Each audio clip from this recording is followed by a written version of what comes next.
आज के इस वीडियो में सोशल साइंस यानी कि सामाजिक विज्ञान के कुछ वैसे ऑब्जेक्टिव क्वेश्चन को देखेंगे जो आने वाले एग्जाम के व्यू से बहुत ज़्यादा इम्पॉर्टेंट है। तो चलिए हम लोग सारे इम्पॉर्टेंट ऑब्जेक्टिव क्वेश्चन को इस वीडियो में देखेंगे। तो चलिए बिना समय गवाए हम इस वीडियो को शुरू करते हैं। तो आप सभी लोग जल्दी से इस वीडियो को लाइक कर दीजिए, चैनल पर नए हैं तो चैनल को सब्सक्राइब कर दीजिए और जितना अधिक से अधिक हो सके इस वीडियो को शेयर कर दीजिए।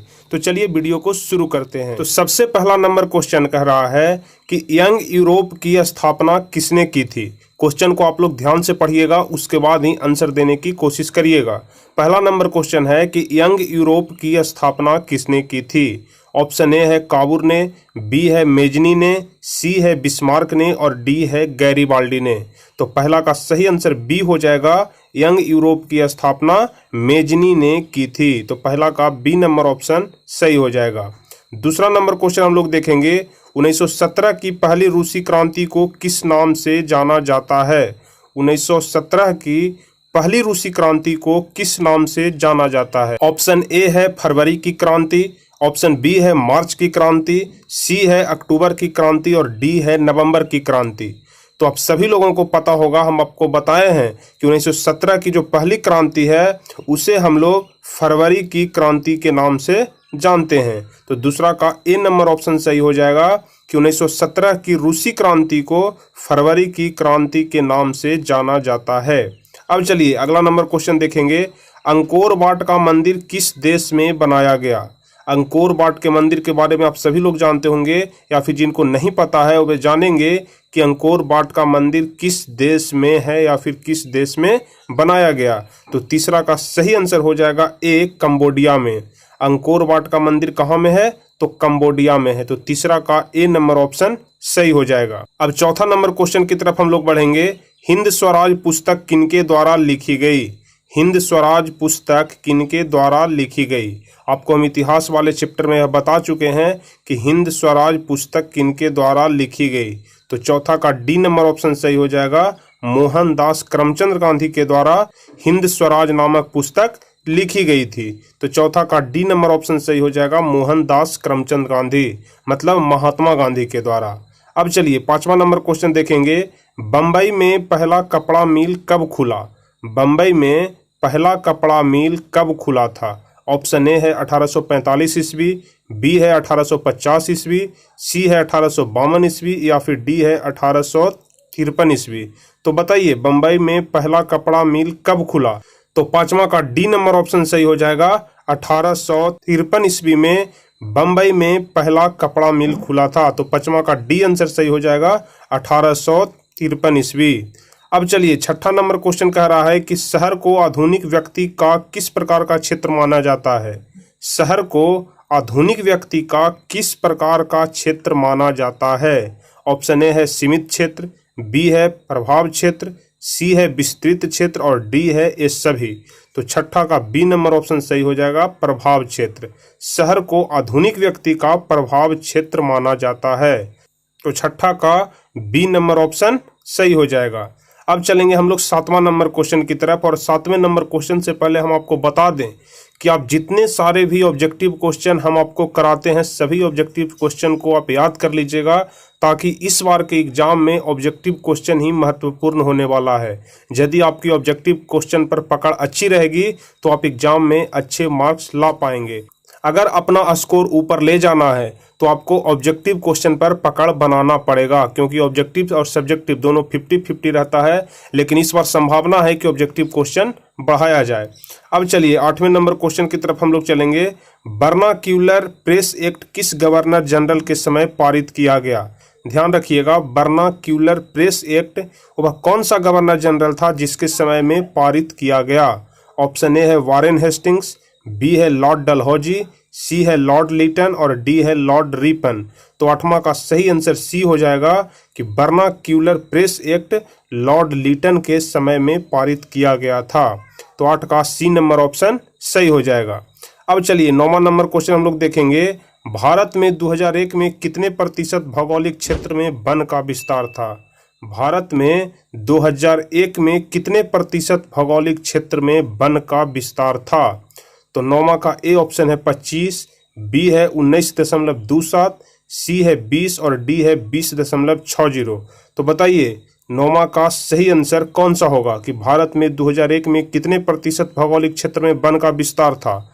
तो 9वां का बी नंबर ऑप्शन सही हो जाएगा। 19.27% क्षेत्र में वन था 2001 के अनुसार, ध्यान रखिएगा। अब चलिए 10वां नंबर क्वेश्चन कह रहा है कि भारतीय कृषि का राष्ट्रीय उत्पाद में कितना योगदान है।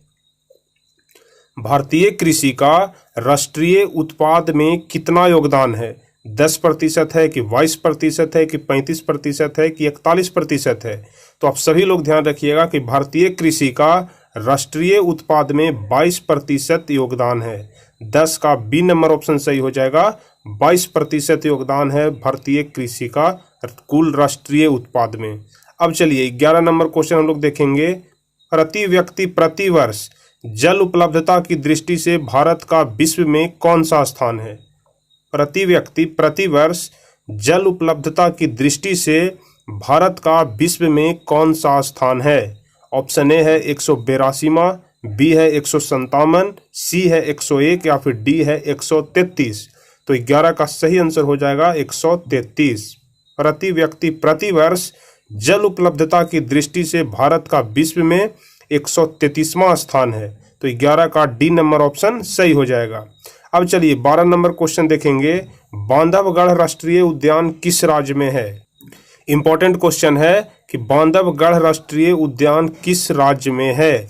ऑप्शन ए है मध्य प्रदेश, बी है छत्तीसगढ़, सी है उत्तराखंड और डी है कर्नाटक। तो 12 का सही आंसर ए हो जाएगा। बांधवगढ़ राष्ट्रीय उद्यान मध्य प्रदेश में है। तो 12 का ए नंबर ऑप्शन सही हो जाएगा। अब देखेंगे हम लोग क्वेश्चन नंबर 13। उद्योगों की जननी किस खनिज को कहा जाता है। आपको हम बताए हैं पहले भी कि उद्योगों की जननी किस खनिज को कहा जाता है। ऑप्शन ए है लोहा, बी है मैग्नीज, सी है अभ्रक और डी है तांबा। तो आप सभी लोगों को पता होगा कि उद्योगों की जननी लोहा को कहा जाता है। तो 13 का ए नंबर ऑप्शन सही हो जाएगा कि उद्योगों की जननी लोहा को कहा जाता है। अब चलिए 14 नंबर क्वेश्चन को हम लोग देखेंगे। इनमें कौन गुजरात का तेल उत्पादन केंद्र है। इनमें कौन गुजरात का तेल उत्पादन केंद्र है। ऑप्शन ए है मोरन, बी है मथुरा, सी है नहरकटिया या फिर डी है अंकलेश्वर। तो इनमें कौन गुजरात का तेल उत्पादन केंद्र है। तो इसका सही आंसर हो जाएगा अंकलेश्वर। अंकलेश्वर है यह जो गुजरात का तेल उत्पादन केंद्र है। अब चलिए 15 नंबर क्वेश्चन हम लोग देखेंगे। 15 नंबर क्वेश्चन कह रहा है कि भारत की अर्थव्यवस्था का मुख्य आधार क्या है। भारत की अर्थव्यवस्था का मुख्य आधार क्या है। बिल्कुल ही आसान क्वेश्चन है। तो इसका सही आंसर हो जाएगा कि भारत की अर्थव्यवस्था का मुख्य आधार कृषि है। 15 का ए नंबर ऑप्शन सही हो जाएगा, क्योंकि अब सभी लोगों को पता होगा कि भारत एक कृषि प्रधान देश है, इसलिए भारत की अर्थव्यवस्था का मुख्य आधार कृषि ही हो जाएगा। 15 का ए नंबर ऑप्शन सही हो जाएगा। अब चलिए 16 नंबर क्वेश्चन की तरफ हम लोग देखेंगे। जूट उद्योग के सबसे अधिक कारखाने कहाँ मिलते हैं। जूट उद्योग के सबसे अधिक कारखाने कहाँ मिलते हैं।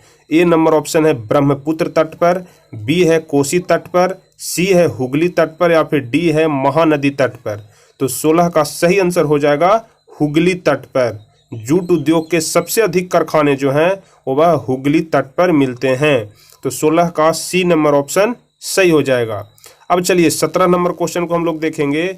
हिमसागर एक्सप्रेस कहाँ से कहाँ तक जाती है। ध्यान रखिएगा, हिमसागर एक्सप्रेस कहाँ से कहाँ तक जाती है। ऑप्शन ए है जम्मू से हावड़ा तक, बी है जम्मू से मुंबई तक, सी है जम्मू से कन्याकुमारी तक या फिर डी है जम्मू से कांडला तक। तो 17 का सही आंसर हो जाएगा कि हिमसागर एक्सप्रेस जम्मू से कन्याकुमारी तक जाती है। 17 का सी नंबर ऑप्शन सही हो जाएगा। अब हम लोग देखेंगे 18 नंबर क्वेश्चन को कि बिहार की कितनी भूमि कृषि के अंतर्गत आती है। बिहार की कितनी भूमि कृषि के अंतर्गत आती है। कहने का मतलब कि कितने प्रतिशत जमीन पर कृषि किया जाता है, खेती किया जाता है।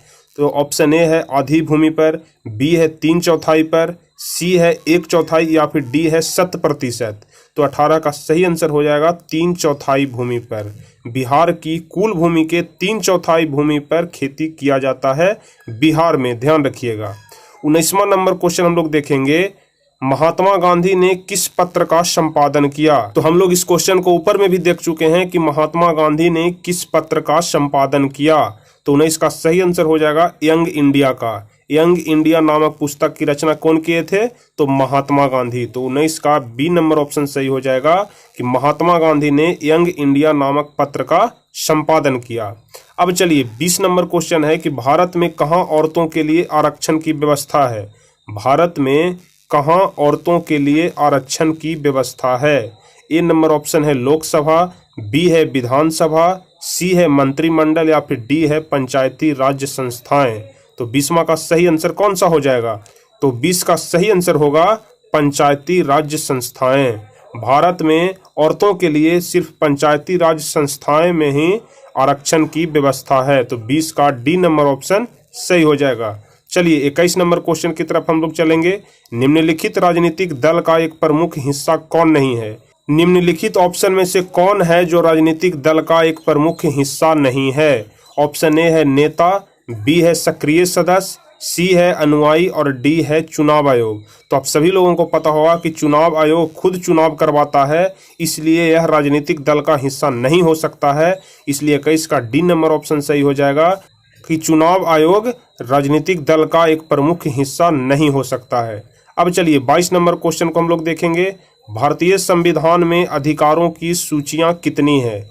भारतीय संविधान में अधिकारों की कुल कितनी सूचियां हैं? 22 का ए नंबर ऑप्शन है 2, बी नंबर ऑप्शन है 3, सी नंबर ऑप्शन है 4 और डी नंबर ऑप्शन है 5। तो भारतीय संविधान में कुल 3 अधिकारों की सूचियां हैं। 22 का बी नंबर ऑप्शन सही हो जाएगा। ध्यान रखिएगा कि भारतीय संविधान में अधिकारों की कुल सूचियां 3 है। 22 का बी नंबर ऑप्शन सही हो जाएगा। अब अगला नंबर क्वेश्चन देखेंगे कि 14वीं लोकसभा में महिलाओं की भागीदारी कितनी रही? 14वीं लोकसभा में महिलाओं की भागीदारी कितनी रही? ऑप्शन ए है 6.51%, बी है 15%, सी है 11.06% और डी है 10%। तो 23 का सही आंसर हो जाएगा 6.51%। 14वीं लोकसभा में महिलाओं की भागीदारी 6.51% रही। तो 23 का ए नंबर ऑप्शन सही हो जाएगा। अब चलेंगे हम लोग 24 नंबर क्वेश्चन की तरफ कि भारतीय में किस तरह के लोकतंत्र की व्यवस्था की गई है? भारत में किस तरह के लोकतंत्र की व्यवस्था की गई है? ऑप्शन ए है प्रत्यक्ष लोकतंत्र, बी है अप्रत्यक्ष लोकतंत्र, सी है प्रत्यक्ष और अप्रत्यक्ष दोनों और डी है इनमें से कोई नहीं। तो आप सभी लोग जानते होंगे कि भारत में अप्रत्यक्ष लोकतंत्र की व्यवस्था की गई है। 24 का बी नंबर ऑप्शन सही हो जाएगा। अब चलिए 25वां नंबर क्वेश्चन की तरफ हम लोग बढ़ेंगे कि 15वीं लोकसभा चुनाव कब हुआ था? 15वीं लोकसभा चुनाव कब हुआ था? 25 का ए नंबर ऑप्शन है 2006, बी है 2007, सी है 2008 और डी है 2009। तो 25 का सही आंसर हो जाएगा 2009। 15वीं लोकसभा चुनाव 2009 ईस्वी में हुआ था। तो 25 का डी नंबर ऑप्शन सही हो जाएगा। तो इसी के साथ आपके सारे क्वेश्चन यहाँ पर समाप्त हो गए। तो हम आशा करते हैं आपको यह वीडियो पसंद आया होगा। अगर वीडियो पसंद आया हो तो वीडियो को एक लाइक जरूर करें। चैनल पर नए हैं तो चैनल को सब्सक्राइब करके बेल आइकन दबा दें और जितना अधिक से अधिक हो सके इस वीडियो को शेयर करें। तो चलिए फिर मिलते हैं हम आपसे अगले वीडियो में। तब तक के लिए जय हिंद, धन्यवाद।